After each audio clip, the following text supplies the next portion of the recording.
Chegando Jesus, encontrou Lázaro já sepultado havia 4 dias. Ora, Betânia estava a cerca de 15 estádios perto de Jerusalém. Muitos dentre os judeus tinham vindo ter com Marta e Maria para as consolar a respeito de seu irmão. Marta, quando soube que vinha Jesus, saiu ao seu encontro. Maria, porém, ficou sentada em casa. Disse, pois, Marta a Jesus: Senhor, se estiveras aqui, não teria morrido meu irmão. Mas também sei que, mesmo agora, tudo quando pedires a Deus, Deus te concederá. Declarou-lhe Jesus: teu irmão há de ressurgir. Eu sei, replicou Marta, que ele há de ressurgir na ressurreição, no último dia. Disse-lhe Jesus: eu sou a ressurreição e a vida. Quem crê em mim, ainda que morra, viverá. E todo aquele que crê em mim não morrerá eternamente. Crês isto? Sim, Senhor, respondeu ela. Eu tenho crido que tu és o Cristo, o Filho de Deus, que devia vir ao mundo. Tendo dito isto, retirou-se, chamou Maria, sua irmã, e lhe disse em particular: o mestre chegou e te chama.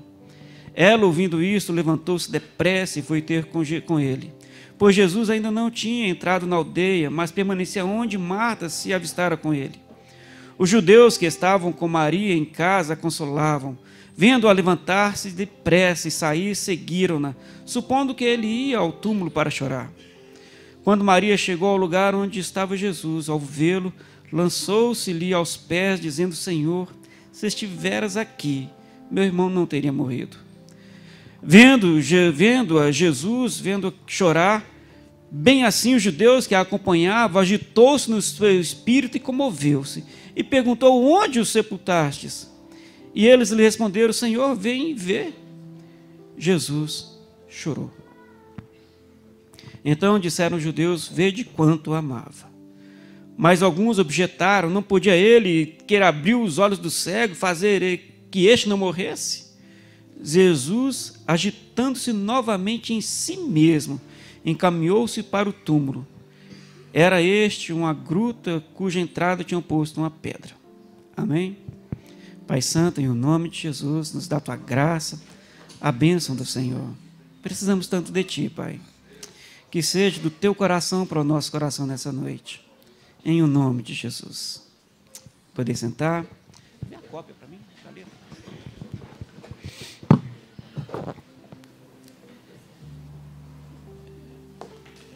Eu estava lendo esse texto e algumas coisas assim que vão nos pensando no texto, que acho interessante, vão nos chamando, nos atraindo para ele, e também saltam aos nossos olhos algumas situações, em alguns momentos específicos. E estava lendo a história aqui da morte do Lázaro. Já ouvimos várias e inúmeras pregações sobre Jesus mandar retirar a pedra, e Jesus mandar Lázaro sair, e ele sai. Eu não queria falar disso. Eu queria falar sobre identidade. Há uma coisa que nos iguala a todos aqui dentro. Todos. Eu, você, pastores, todos nós. Nos iguala a todos. Todos nós temos um momento de sofrimento. Todos nós temos dores. Todos nós sofremos, todos nós nos debatemos, todos nós choramos. Todos nós. Isso nos iguala a todos, irmãos. Todos nós. Não há mais crente e menos crente nisso. Não há mais forte e menos forte. Não há mais culto ou menos culto. Quando a dor e o sofrimento vêm, ela provoca um efeito na vida das pessoas. E temos esse texto aqui, ele vai dizer uma coisa muito interessante, que Jesus, no seu ministério, antes da sua crucificação, ele tinha relações de amizades com pessoas. Ele se relacionava com pessoas o tempo todo. Era prazer dele, era ministério dele, era a vida dele, enquanto aqui se relacionar com pessoas. Ele não fugia das pessoas. Nós, às vezes, fazemos isso, mas ele não fazia. Às vezes, nós evitamos pessoas, mas ele não as evitava. Mesmo quando diziam que as pessoas esperavam para prendê-lo, para matá-lo, para apedrejá-lo, ele não fugia das pessoas. Às vezes, alguém pode tentar fazê-lo. Jesus não fazia. E ele encontrava com todo tipo de pessoas, pessoas mestres da lei que foram encontrar com ele escondido à noite, no caso de Nicodemos, doutores, conhecedores de tudo, como encontrava também o miserável, encontrava o sofrido, o esquecido, ele encontrava com todos e dava a todos a mesma atenção e distinção. Era uma coisa muito interessante nessa vivência de Jesus enquanto andando ali na Palestina, na Judéia, e pregando e ensinando. Essa relação que ele tinha com pessoas nos obriga a pensar que tipo de relacionamento nós estamos tendo com as pessoas.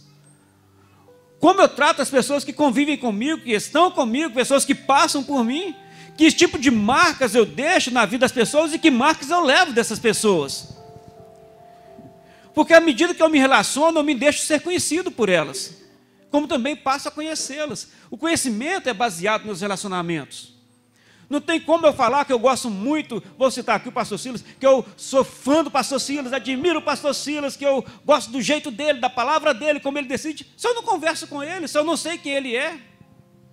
Eu não consigo ter relacionamento de intimidade se eu não converso, se eu não falo, se eu não me relaciono com intimidade com as pessoas. E tem tanta gente se relacionando, infelizmente, dentro de casa, nas famílias, se relacionando superficialmente esposo e esposa, superficialmente filhos e pais, relacionamentos superficiais que não levam a nada, que só desgastam, fazem sofrer, fazem doer, relacionamentos que se tornam com o tempo vazios em si.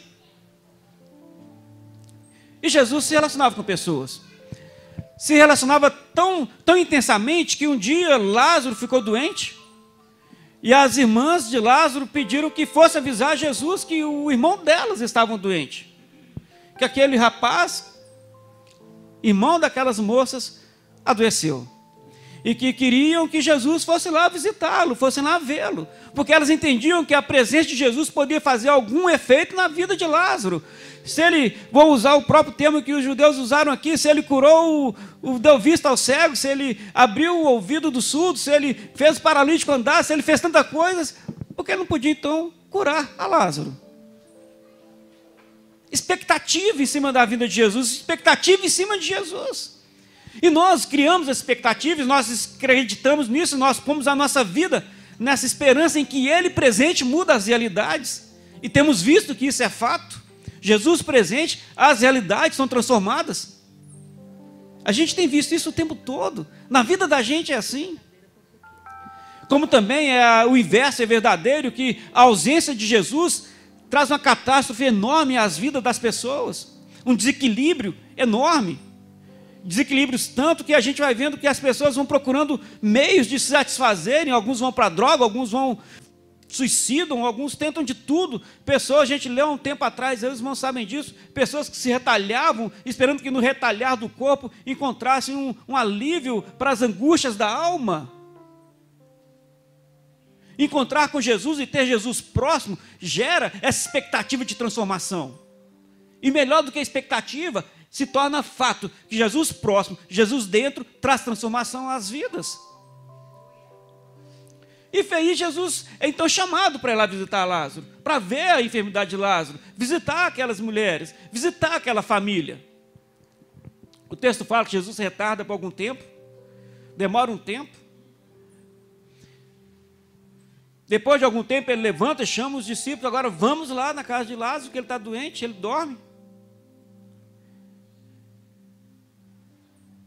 Eles vão para lá, o Tomé com relutância, eles vão tentar matar a gente, vão voltar para lá de novo para tentar morrer, agora vão morrer todo mundo. Chegam na casa de Marta e de Maria. E quando chega na casa de Marta e Maria, acontece uma coisa surpreendente, que eu acho fabuloso no texto. Marta, sabendo que Jesus está vindo para lá, Marta sai correndo ao encontro dele, e logo no primeiro encontro, antes de saudar, antes de falar qualquer coisa, Marta vira para ele e dá aquela sentença: se o Senhor estivesse aqui, meu irmão não teria morrido. Antes de qualquer coisa, antes de qualquer saudação, antes de qualquer coisa, ela olha para ele: se o Senhor estivesse aqui, ele não teria morrido.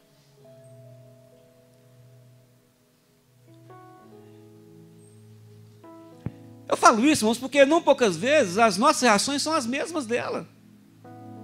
Maria também disse a mesma coisa. E a gente vai tentando, vai vivendo e vai passando dia a dia, às vezes nós temos as mesmas reações que ela. Se o Senhor estivesse vendo, isso não teria acontecido.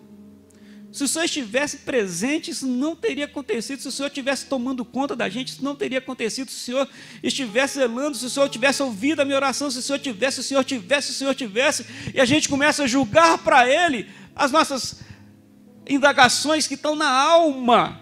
É por isso que o Salmo 139 fala que o nosso segredo mais oculto é claro diante dos olhares do Senhor, que às vezes a gente tem um discurso muito bonito para falar com as pessoas, a gente tem um diálogo muito gostoso para falar com as pessoas, mas quanta coisa sai da alma, sai lá de dentro, do profundo da alma, sem disfarce, seco, sem voltas, sem fantasias, e a gente fala para Ele aquilo que a gente pensa, e a gente fala exatamente o que a Marta disse para ele.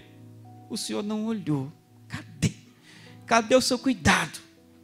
Por que o Senhor não fez isso? Eu não precisava estar passando por isso, se o Senhor tivesse feito alguma coisa. Isso que Marta está dizendo para Jesus. Se o Senhor tivesse vindo, o meu irmão não teria morrido.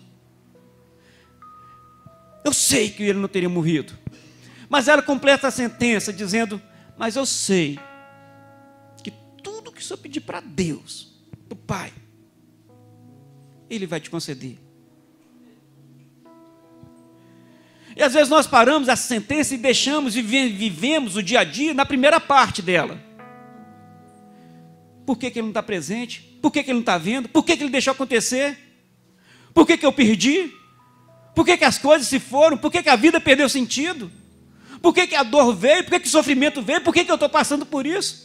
A gente começa a se questionar e indagar o Senhor e julgar para o Senhor, não como questionamento, julgar para o Senhor como sentença condenatória. Por que Ele deixou fazer?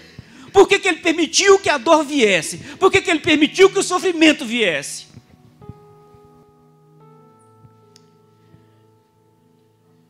E a gente vai percebendo na vida, irmãos, como no texto, que ninguém, a escola dominical falou isso de manhã, ninguém é poupado do sofrimento. Mesmo salvos em Cristo Jesus, que a Bíblia fala que o salário do pecado é a morte para todo mundo, e havia uma frase na escola dominical de hoje, na revistinha, falando o seguinte, até para aqueles que são salvos em Cristo Jesus, a morte ainda é fato.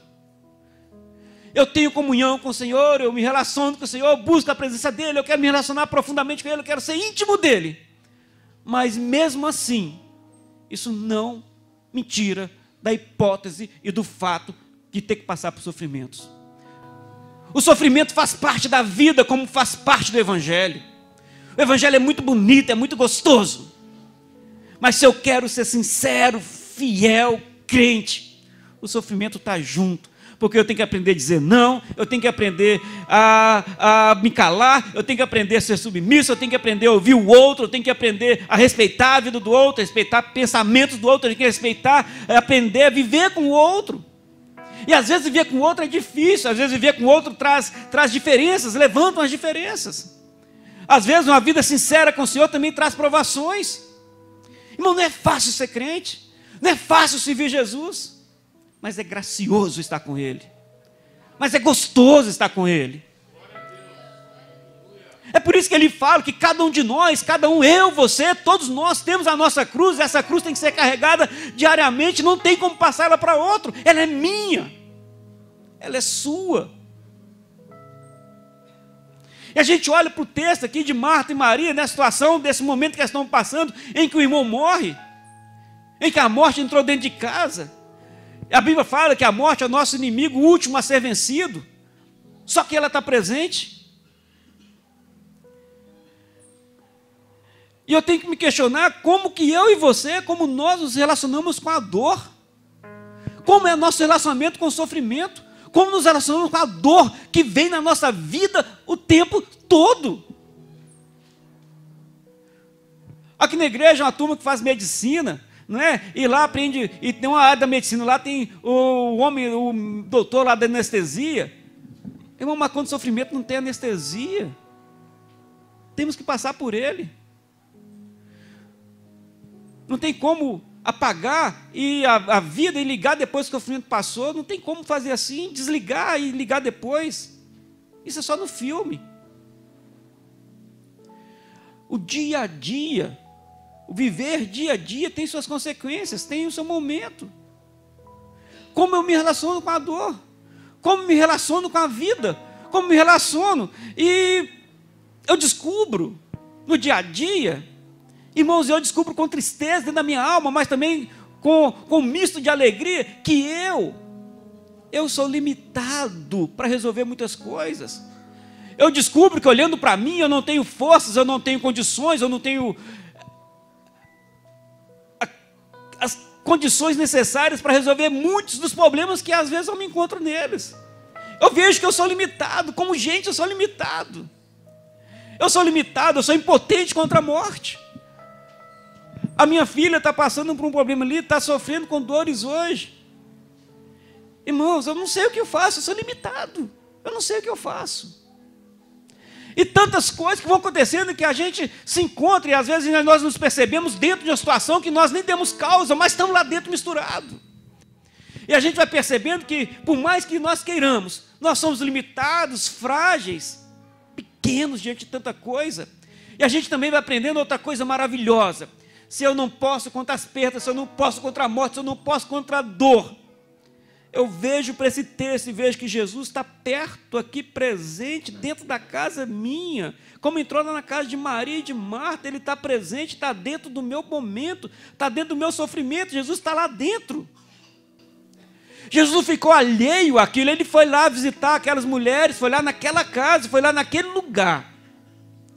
E o que eu queria trazer para os irmãos, dentro disso tudo, meu querido, que se nós pudéssemos entender que Deus não está alheio a mim e à sua dor, nós conseguiríamos entender tanta coisa do plano de Deus para nós. Quando Jesus chega, ouvindo aquele relato e ouvindo tudo aquilo, a Bíblia expressa com uma clareza muito grande, em uma sentença muito simples. Jesus vendo aquele quadro, vendo aquela dor presente, o texto fala que ele simplesmente, Jesus chorou. E eu comecei a olhar para esse texto, Jesus chorou. Chorou. E quando perguntou onde colocaram o corpo, falaram que eles sepultaram. A Bíblia torna a dizer que Jesus, novamente, ele agita dentro de si, dói dentro dele. A sepultura, o enterro, a perda. E eu comecei a olhar para isso e comecei a pensar no seguinte, irmãos, eu queria compartilhar com os irmãos. Por que ele chorou naquele momento? Por que dentro dele a dor e a compaixão bateu lá dentro e ele se sente movido e agitado por aquilo? Afinal de contas, ele era Deus. Ele precisava chorar. Ele precisava podia simplesmente falar, Lázaro, vem para cá. A pedra saía sozinha e Lázaro saía. Ele não precisava chorar. Ele não precisava ter o espírito mexido dentro dele. Ele não precisava daquilo. Ele, homem, também homem, Deus. Ele não precisava nada daquilo. Mas o texto diz com muita clareza, por 2 vezes, Jesus chora. E Jesus, em outro momento, o espírito move, mexe, dói dentro dele. E eu comecei a olhar para isso e pensar, poxa vida, como o relacionamento com Jesus é diferente. Mesmo ele sabendo, consciente que pode fazer tudo. Irmãos, ele pode fazer tudo como Deus. Mas ele não se priva de sofrer o meu sofrimento. Ele não se priva de passar pelo que eu passo. Ele não se priva de sentir a dor que eu sinto. Como Deus, Lázaro podia ressuscitar e ressuscitou no final, mas naquele momento não. Ele sentiu o momento, sentiu a dor daquelas meninas, sentiu a dor da perda, sentiu o choro, sentiu o ambiente e ele chora.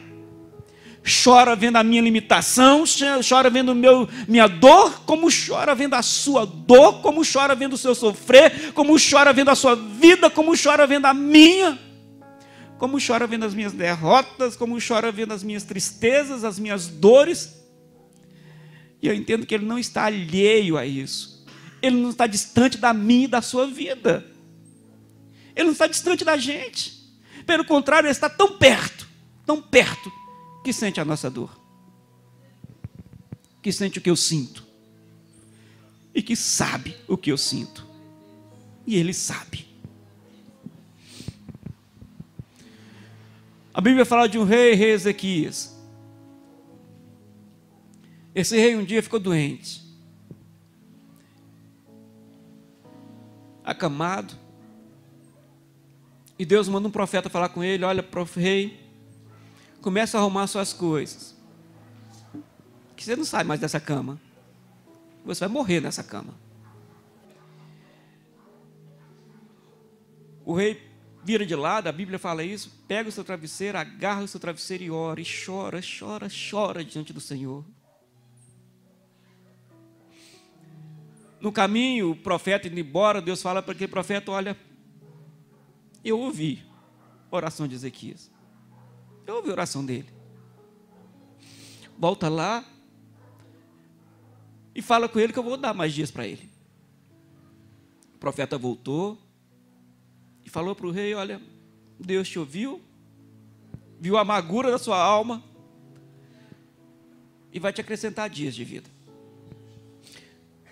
Independente do que o rei fez depois disso, independente do reinado dele, eu queria que nós parássemos para pensar no fato.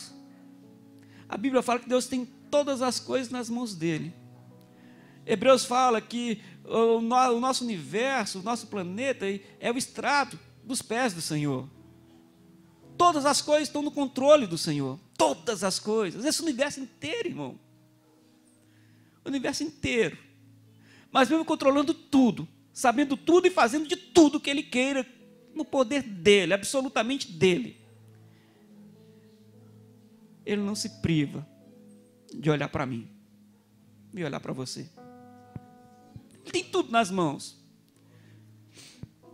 Mas Ele não se priva de amar a mim e amar a você. Ele tem tudo nas mãos. Mas Ele não se priva de amar a mim e amar a você. Ele não se priva de viver comigo e com você. Ele não se priva de passar e assistir, que nós também precisamos e sofremos aqui.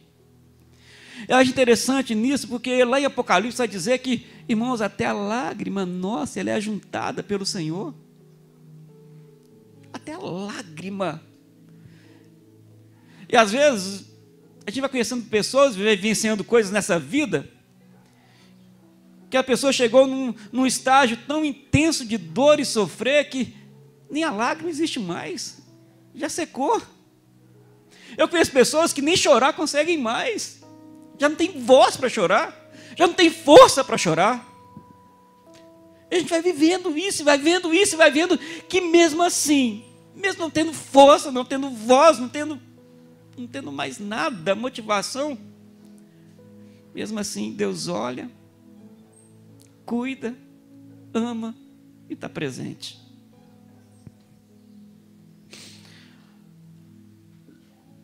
A Marta, vendo aquilo, Jesus fala que ele vai ressurgir.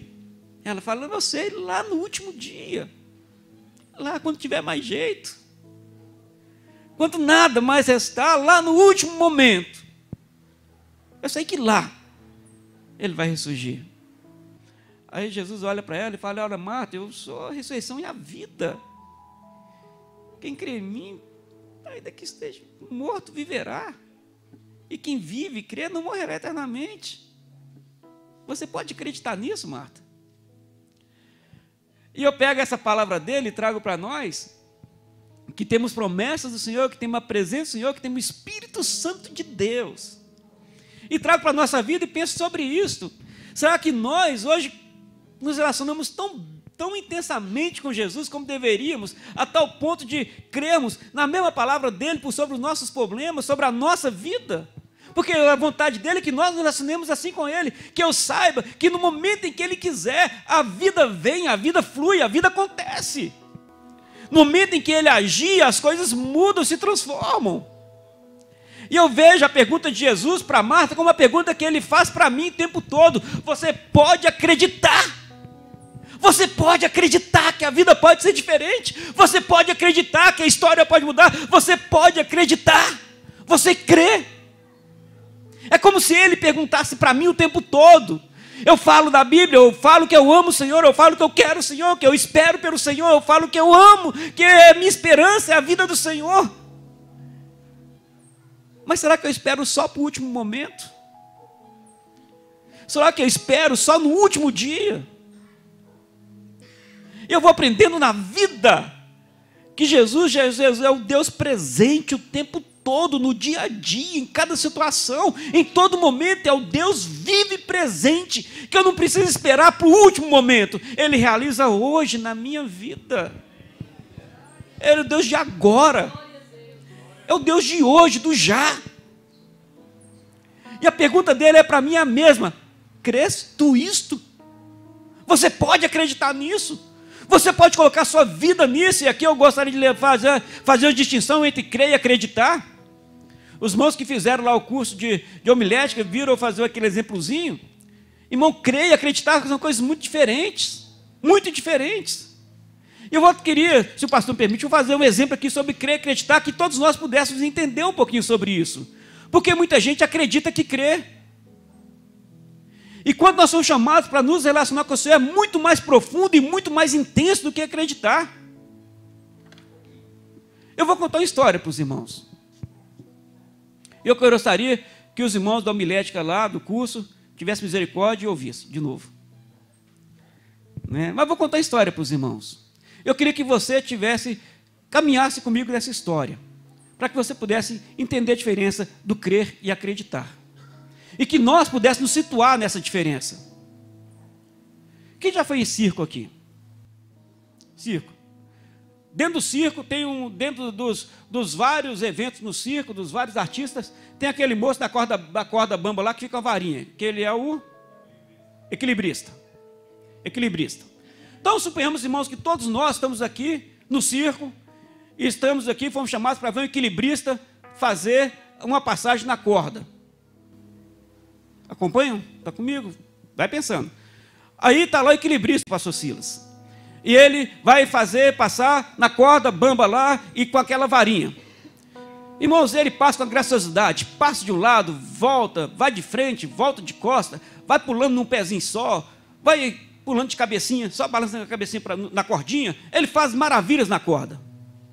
E nós estamos lá e vimos aquele equilibrista fazer coisas maravilhosas. E aplaudimos, porque ele foi um expert no equilíbrio. E ficamos tão fascinados com a arte dele que gostaríamos então de acompanhar a carreira daquele equilibrista. E começamos a acompanhar a carreira dele. E onde ele se apresenta, nós vamos lá e cada vez ele propõe desafios maiores, desafios mais perigosos. Um dia, e nós acabamos de tão acompanhar a história dele, acompanhar a carreira dele, nós acabamos tendo amizade com aquele equilibrista. Um dia ele lança um desafio. Ele resolve atravessar de uma montanha, de um pico de uma montanha, a outra montanha e o vale no meio, um troço enorme. Era o desafio da vida dele. E para fazer isso, irmãos, ele nos convida para estarmos lá. Nós já vimos ele fazer tanta coisa, atravessar o picadeiro, atravessar de um prédio no outro, já vimos e acreditamos que ele tem toda a capacidade profissional para fazer o que ele se propõe. A vida do equilibrista. Ele trabalha nisso, vive disso. E nós então fomos chamados para acompanhá-lo, fazer a travessia de um pico ao outro. Lá tem um tablado onde nós vamos ficar. Aí vem o jornalista e pergunta: olha, você acredita que ele é capaz de fazer isso? E pergunta para a gente, o que nós vamos dizer? Vimos ele fazer eventos semelhantes em vários lugares. Vamos dizer então que acredito. Eu acredito que ele é capaz. Ele vai fazer. Tem que ficar parado aqui, né? Ele vai fazer, porque ele sempre fez isso. Ele sempre andou, ele sempre conseguiu vencer esses desafios. E estamos lá. Aí começa o espetáculo e o jornalista vai perguntando: você acredita? Eu acredito. Aí ele fala, o equilibrista chega lá na beirada da corda, pega a varinha, olha para o outro lado, o vento passando, e nós lá embaixo vendo aquilo tudo. Aí ele olha assim: isso está muito fácil. Eu não vou usar essa vara mais. Joga a vara para o lado. Vamos dificultar isso aqui. Eu vou fazer isso empurrando um carrinho de mão. O jornalista olha, carrinho de mão, e olha para a plateia. Nós estamos lá na plateia vendo aquilo, e o jornalista chega: olha, agora com um carrinho de mão, você acha que ele vai conseguir? Irmãos, Ele é profissional naquilo, ele sabe o que está fazendo. Então nós vamos responder para aquele jornalista que, acredito, ele é capaz de fazer. Ele faz isso e muito mais. O que é um carrinho de mão para uma pessoa que está acostumada a equilibrar naquela cordinha carregando a vara? Aí o equilibrista pega o carrinho de mão, olha para a corda e fala o seguinte: isso aqui está muito fácil, está simples demais. Vou fazer isso com os olhos vendados. Aí o jornal, a imprensa, gente, como é que ele vai conseguir? E nós lá embaixo olhando, vendo aquela cena. Aí a imprensa chega para aqueles aqui que estão vendo aquele negócio todo e perguntam: poxa vida, agora ele vai atravessar, empurrando o carrinho de mão e com os olhos vendados. E pergunta para nós que estamos lá assistindo aquilo, que acompanhamos a carreira dele: você acredita que ele vai conseguir atravessar para o outro lado? Acreditem. Irmãos, ele é profissional, expert. Se ele propôs aquilo, porque ele treinou a fazer aquilo. Ele não ia fazer aquilo no momento. Aí o jornalista vem: vocês acreditam? Eu acredito, ele é capaz de fazer. Ele fez isso várias vezes. Aí o equilibrista faz uma coisa, uma proposta. Ainda está fácil, vou atravessar na cordinha, empurrando o carrinho de mão com os olhos vendados. Mas eu quero levar alguém da plateia no carrinho. A pergunta é: quem entraria no carrinho para aquele equilibrista de olhos fechados empurrar? Isso é acreditar. Eu vejo no outro, dou crédito para o outro. Crer é participar, é ter coragem de entrar no carrinho. Deus procura pessoas que creiam. Deus se relaciona com pessoas que creiam, que tenham coragem de entrar no carrinho e confiar que o equilibrista vai chegar do outro lado. Esse é o tipo de pessoa que Deus se relaciona, irmãos. Eu posso passar pela minha vida toda de sofrimento, sempre achando que Ele pode fazer. Mas eu posso passar pelo sofrimento, crendo que Ele está comigo e vai fazer. Às vezes eu vejo só na vida do outro, só no outro. Quem sabe? Ele faz, a Bíblia fala que Ele faz. Mas não permito que Ele faça em mim. Não permito que Ele faça na minha vida. Salmo 137, eu acho lindo quando o salmista, chorando, ele escreve esse texto. E ele fala o seguinte, expressão da alma dele. Acho lindo quando ele fala o seguinte: às margens do rio da Babilônia, nós nos assentávamos e chorávamos, lembrando-nos de Sião. Nos salgueiros que lá havia, pendurávamos as nossas harpas. Oh, lembranças gostosas! Pois aqueles que nos levavam cativos nos pediam canções, e os nossos opressores que fôssemos alegres, dizendo: entoai alguns dos cânticos de Sião. E o salmista escreve chorando isso: como, porém, haveríamos de entoar canto do Senhor em terra estranha, se eu de ti me esquecer, ó Jerusalém, que me resseque a minha mão direita? Apegue-se a minha língua ao paladar, se eu não me lembrar de ti, se eu não preferir em Jerusalém a minha maior glória. Eu fico pensando nesse salmista quando escreve isso. E fico pensando em mim e em você quando escrevemos isso. Escrevemos na nossa alma isso. A gente vai percebendo, irmãos, ele se agita e ele chora, porque ele me compreende. Ele se agita e ele chora, porque ele compreende a você. Ele sabe, meu querido. Ele sabe o que te faz chorar e o que te faz vibrar. Ele sabe o que te faz ficar tão triste, tão acabado, como que também te faz ser exaltado de alegria e saltar de alegria. Ele não é um Deus distante. Pelo contrário, a Bíblia fala, o profeta diz que Ele é um Deus tão presente, nunca se ouviu, nunca se viu um Deus que trabalha para o bem daqueles que o amam. Se eu conseguir entender que Ele sofre comigo a minha dor, que Ele passa comigo a minha dor, eu não vou ser privado dela. Ele não vai tirar o sofrimento da minha vida como vai tirar da sua. Ele não vai tirar, mas Ele passa comigo. Ele está comigo. Ele é comigo o tempo todo. Se nós pudermos compreender isso, vivenciarmos isso, Irmãos, aí nós conseguimos nos relacionar com Ele. Ele conhece a sua dor. Ele conhece você. A Bíblia fala que Ele conhece os meus passos, o meu dia a dia. Salmo 139, quanto eu me acordo ou quanto eu deito, Ele conhece tudo. Se eu tentar fugir da presença dEle, para onde irei? Para onde me ausentarei da Tua presença? Se eu subo aos montes, lá está. Se eu faço a minha cama no mais profundo dos abismos, Tu também estás lá. Noite e dia para Ti são a mesma coisa. Como me ausentarei diante do Senhor? O profeta Oséias vai dizer o seguinte: olha, que Deus, olhando para o nosso sofrer, Ele fala com cordas de amor, cordas humanas, com relações humanas. Eu te amei e manifestei a sua vida para que pudesse entender que eu estava presente. Mas quanto mais eu chamava, mais fugia de mim. E às vezes a gente faz isso com o Senhor. Em vez de nos entregar, aí a gente pensa tanta coisa e acaba fugindo, tentando fugir de Deus. Fugir daquele único que entende tudo da gente. Há uma canção, irmãos, que eu gostaria que você adorasse o Senhor com ela. Vamos ficar de pé. Mas eu queria que você fechasse os seus olhos aqui. Eu queria que você olhasse para dentro de si. Eu sei que você tem momentos de alegria e graças a Deus por isso, mas também é momento de dor e sofrimento. E eu queria que você pensasse naquele momento mais triste da sua alma, mais triste. Aquele momento que ainda hoje está presente na sua vida, aquele momento que ainda hoje te faz chorar, aquele momento que ainda hoje dói na sua alma. Porque a gente tem que ser tratado sobre isso, tem que ser curado sobre isso. Eu queria que você olhasse para aquilo que ainda te faz chorar e sofrer.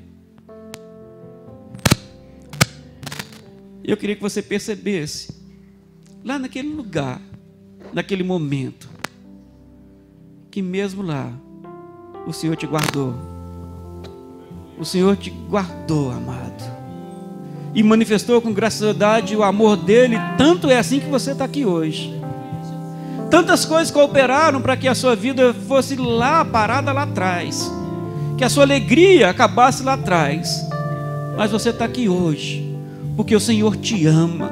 Porque Ele tem um propósito e um grande carinho por você.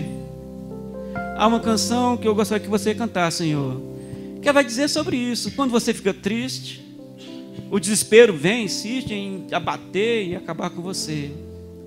Mas mesmo nesse momento, no seu silêncio, o Senhor te ouve. Quando você fica triste, desespero insiste em te abater. Se você sabe essa letra, adore o Senhor com ela. A angústia invade o seu peito, você não tem mais o que fazer. Quando você senta e chora e não tem ninguém para te ajudar, apenas dobre os seus joelhos. Se não tem palavras, comece a chorar. Mesmo em gemidos, o Senhor te ouvirá. Até sem palavras, Ele vai te atender. Pois Ele entende quando você quer chorar. Sabe de tudo, mesmo antes de falar. Ele conhece, amado. Ele conhece o teu sofrer e a sua dor, meu querido. A tua dor. Sabe perfeitamente onde ela está.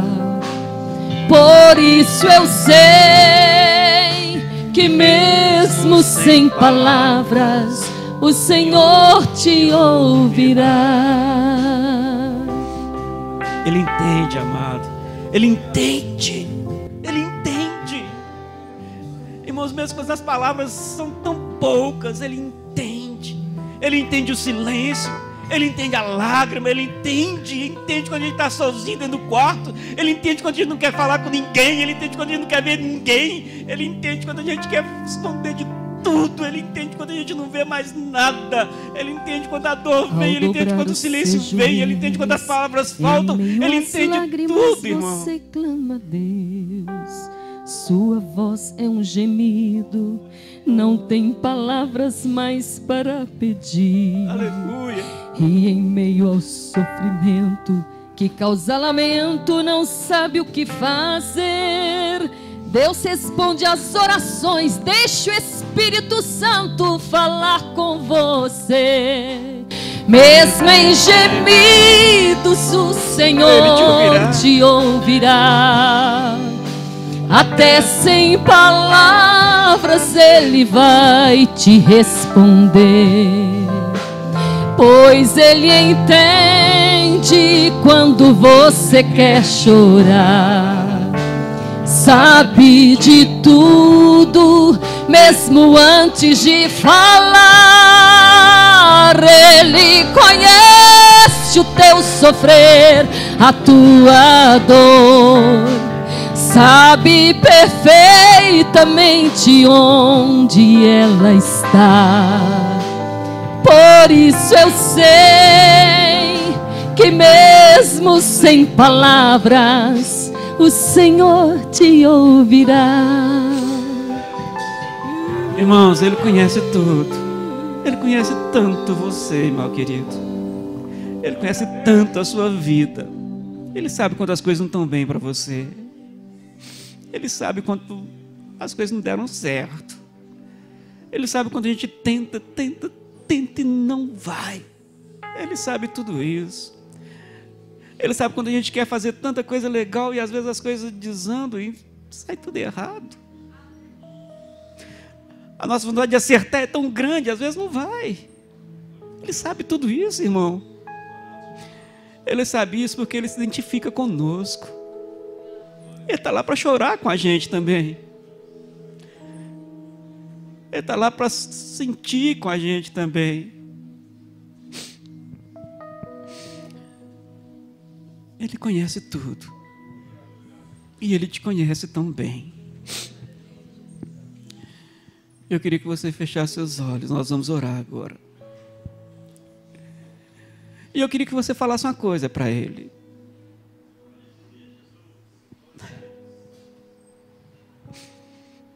Não tem reservas para Ele. Não tem como esconder as coisas dEle. Só diz para Ele que é tão bom saber que Ele está perto. Só declare isso a Ele, irmão, porque é tão bom saber que Ele está perto, mesmo quando as coisas estão desandando, estão caindo, estão ruindo. Mas me dá uma paz tão grande saber que mesmo nos momentos difíceis, Ele está tão perto de mim. Eu não estou sozinho nunca. É tão bom saber que eu nunca estou sozinho, porque Ele está comigo o tempo todo. Nós vamos orar. Eu queria que você falasse isso para Ele. Como é bom ter Jesus perto da gente. Pai Santo, em o nome de Jesus, Pai. Deus, eu te agradeço, porque o Senhor está pertinho de mim em toda situação. Deus, em toda situação. Mesmo quando as coisas não estão bem, o Senhor continua perto de mim. O Senhor tem mostrado um amigo tão íntimo e tão próximo, como ninguém mais o faz. Eu te agradeço, Deus, porque o Senhor tem cuidado de todas as coisas. De todas as coisas. E que cada sofrer e cada etapa da vida, o Senhor está pertinho de mim. Em toda situação. Me amando e compreendendo e falando e mostrando e às vezes até me carregando. Muito obrigado, Jesus. Muito obrigado. E eu queria fazer um convite aqui, muito especial. Se entre nós entrou aqui alguém que não tem essa convicção de que Jesus está pertinho, amado, e você se sente sozinho, tão isolado, tão abandonado, Se entre nós tem alguém que hoje, agora, se sente sozinho, solitário e aflito, quero te convidar a vir aqui à frente. Quero orar por você. Queremos abençoar a sua vida. Abençoar a sua vida de maneira muito especial. Que você possa sair daqui sentindo o carinho do Senhor, o aconchego que só Jesus pode dar. E Ele pode dar. E Ele quer te dar. Mas não viva a vida sozinho, amado. É tão ruim estar sozinho, é tão ruim. É tão triste estar sozinho. Eu queria te convidar a vir aqui. Se você se sente abandonado e triste, e às vezes acha que está passando sozinho por tudo, eu quero te convidar a estarmos orando e que você sinta o carinho e aconchego do Senhor. Entregar a sua vida a Ele, entregar a sua existência a Ele e deixar tal qual Ele diz para aquelas mulheres: Ele é a vida. Ele é a vida. Não há vida fora dele. Não há vida longe dele, irmãos. Não há. Ele pode transformar todas as coisas. Todas as coisas. Amém. Vamos orar aqui pelos irmãos. Se você quiser vir, também pode. Estenda suas mãos para cá, meu amado. Vamos abençoar a vida desses irmãos que com muito carinho vieram aqui. Que eles sintam aconchego tanto do Senhor como da igreja.